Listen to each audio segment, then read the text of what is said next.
नमस्कार, स्वागत है आपका मेरे YouTube channel the Mridula talks वैदिक विजडम एंड साइंस। पिछले वीडियो में मैंने भर्तृहरि के नीति शतक के एक श्लोक द्वारा विद्या के महत्व को बताया था।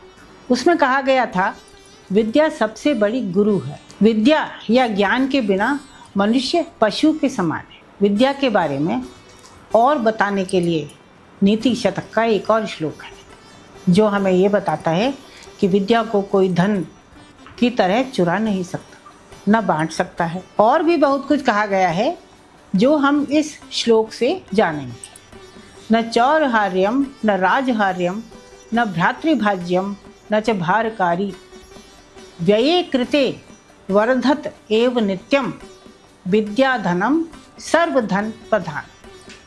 न चौरहार्यम, चोर चुरा नहीं सकता, न राजहार्यम, न राजा इसे ले सकता है या छीन सकता है, न भ्रातृभाज्यम और भाई इसे बांट नहीं सकता, न च भारकारी और इसका बोझ भी नहीं होता, कोई भार नहीं होता इसमें।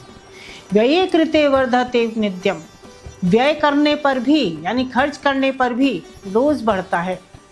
और विद्याधन सर्वधन प्रधान, विद्या रूपी जो धन है वो सभी धनों में मुख्य है, प्रधान है।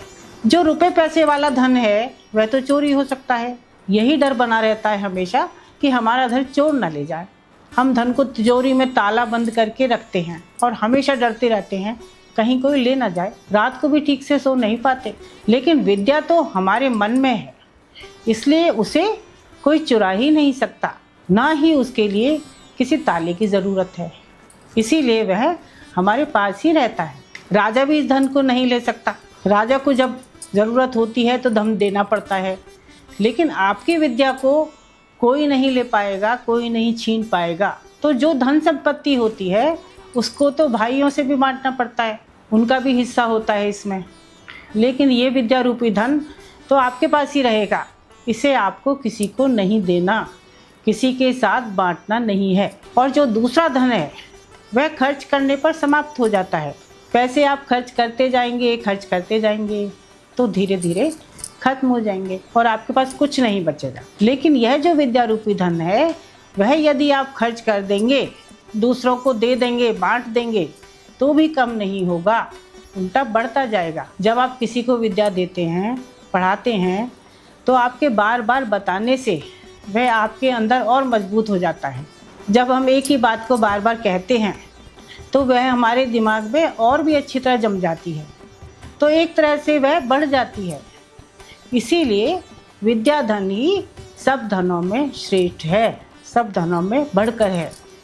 इसी बात को कविता में इस तरह कह सकते हैं, इसे चुरा नहीं सकता कोई, राजा कभी छीन नहीं पाता, इसमें बिल्कुल भार नहीं है, भाइयों में नहीं बांटा जाता। कितना ही तुम खर्च करोगे प्रतिदिन ही यह बढ़ता जाता, अतः सभी धनों से बढ़कर विद्या का धन ही कहलाता। इसी तरह के और श्लोक लेकर मैं आपके पास फिर आऊँगी। देखते रहिए मेरा YouTube चैनल और इसको सब्सक्राइब करना भी ना भूलें।